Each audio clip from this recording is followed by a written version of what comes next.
Salut à toutes et à tous et bienvenue dans la Minute Cyber, votre rendez-vous quotidien pour démystifier le monde parfois un peu obscur de la cybersécurité. Aujourd'hui, on va parler d'un objet que vous avez probablement à moins d'un mètre de vous, voire même dans votre main, votre smartphone. Et croyez-moi, il est bien plus qu'un simple téléphone, c'est un véritable champ de bataille cyber dans votre poche. Pour nous éclairer sur ces menaces qui nous suivent partout, j'ai le plaisir d'accueillir Laura, experte en cybersécurité mobile. Bonjour Laura. Bonjour Jérémy, bonjour à tous les auditeurs, ravi d'être avec vous pour cette discussion essentielle. Laura, on a tous l'impression que notre smartphone est une forteresse sécurisée. Apple et Google font des efforts, c'est vrai, mais en réalité, il y a des risques bien spécifiques. Peux-tu nous parler des menaces les plus courantes qui pèsent sur nos mobiles aujourd'hui? Absolument, et c'est vrai qu'on a tendance à sous-estimer la vulnérabilité de nos téléphones. La première menace, et une des plus insidieuses, c'est le phishing mobile ou smishing. Ah, le smishing, on en entend souvent parler. C'est quand on reçoit ces fameux messages un peu suspects, c'est ça? Exactement. Pensez à ces SMS qui vous annoncent un colis en attente, un problème avec votre compte bancaire, ou même une offre trop belle pour être vraie via WhatsApp ou Messenger.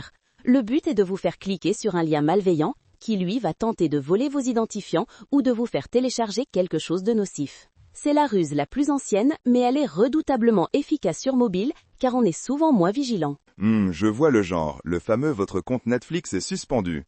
Et après, on a toutes ces applications qu'on installe, parfois sans trop réfléchir. Est-ce que là aussi il y a un piège? Oh oui, clairement. C'est ce qu'on appelle l'abus de permission d'application. Même des applications légitimes peuvent demander des accès excessifs, vos contacts, votre micro, votre localisation, l'accès à vos photos. Pourquoi une application de lampe torche aurait-elle besoin de vos contacts, par exemple?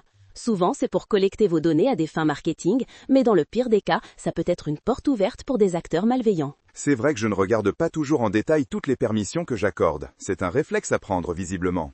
Une autre menace dont on parle moins, mais qui est assez sournoise, c'est le juice jacking. Ça sonne un peu comme un cocktail exotique, mais ça ne l'est pas du tout, n'est-ce pas? Non, pas du tout. Le juice jacking, c'est quand vous branchez votre téléphone à une borne de recharge publique, dans un aéroport, une gare, un café, et que cette borne a été trafiquée. Au lieu de simplement recharger votre batterie, elle peut discrètement siphonner vos données, installer un malware ou même copier des fichiers. C'est une menace qui joue sur notre besoin vital d'avoir de la batterie. Quelle horreur! C'est le genre de chose qui donne envie de toujours avoir une batterie externe sur soi. Et puis, il y a un truc qui me fait vraiment flipper, c'est l'échange de cartes SIM ou SIM swapping. Ça, c'est une attaque de haute volée, non? C'est une attaque très sophistiquée et dangereuse, oui. Un pirate va réussir à convaincre votre opérateur téléphonique de transférer votre numéro vers une carte SIM qu'il contrôle. Une fois qu'il a votre numéro, il peut recevoir les codes d'authentification à 2 facteurs que beaucoup de services envoient par SMS. Et là, c'est la porte ouverte à vos comptes bancaires, vos emails, vos réseaux sociaux. C'est la perte de votre identité numérique en quelque sorte. Gloops, ça donne des sueurs froides. Et enfin, les malwares mobiles. On a l'impression que c'est plutôt un truc de PC, mais non, nos téléphones aussi peuvent être infectés. Absolument. Les malwares mobiles sont souvent des applications verrouillées, déguisées en jeux populaires, en utilitaires pratiques ou en outils de productivité. Elles se nichent fréquemment sur des stores d'applications non officiels ou sont installées via des liens malveillants. Une fois installées, elles peuvent faire des tas de choses, voler vos données, envoyer des SMS surtaxés à votre insu ou même prendre le contrôle de votre appareil. D'accord, la liste est longue et un peu effrayante, j'avoue. Mais ne paniquons pas, on n'est pas sans défense, n'est-ce pas Laura? Quelles sont les meilleures pratiques et les technologies simples que l'on peut adopter pour se protéger efficacement? Pas du tout. Il y a des gestes très simples mais cruciaux. Le premier, c'est les mises à jour systématiques. Que ce soit l'OS de votre téléphone, iOS ou Android, ou vos applications, gardez-les toujours à jour. Les mises à jour corrigent des failles de sécurité qui pourraient être exploitées par des hackers. C'est comme changer les serrures de votre maison régulièrement. C'est le genre de notification qu'on a tendance à repousser, mais il ne faut pas. Et concernant les permissions dont tu parlais tout à l'heure? Oui, la vérification des permissions. Allez dans les réglages de votre téléphone, rubrique applications, et auditez régulièrement les accès que vous avez donnés. Si une application vous semble trop curieuse, retirez-lui les permissions non essentielles. C'est votre vie privée et vous avez le droit de la protéger. Bonne idée. Et pour sécuriser l'accès à mon téléphone et à mes comptes, qu'est-ce que tu recommandes? Là, c'est l'authentification forte. Activez un code PIN ou un schéma complexe pour déverrouiller votre téléphone. Utilisez le déverrouillage biométrique comme l'empreinte digitale ou la reconnaissance faciale, si votre appareil le permet.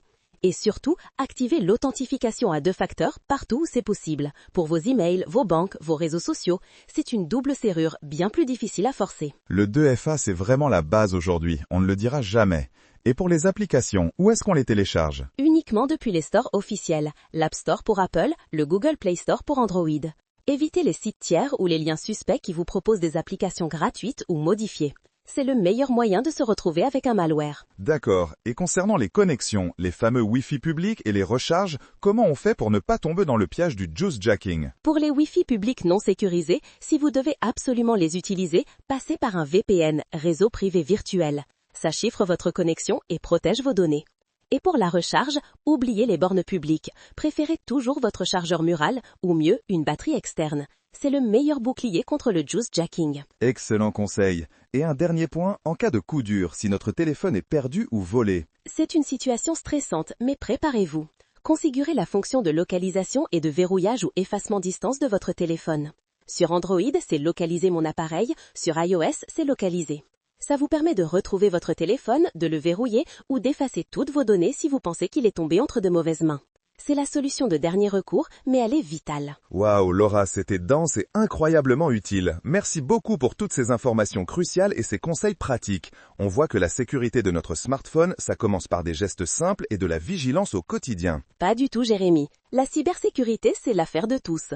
Un smartphone bien protégé, c'est une tranquillité d'esprit assurée. Et c'est sur ces bonnes paroles que nous allons nous quitter pour aujourd'hui. Un grand merci à Laura pour sa présence et son expertise. Quant à vous, chers auditeurs, restez connectés et surtout, restez cybersécurisés. On se retrouve demain pour une nouvelle Minute Cyber. Prenez soin de vos données et à très vite.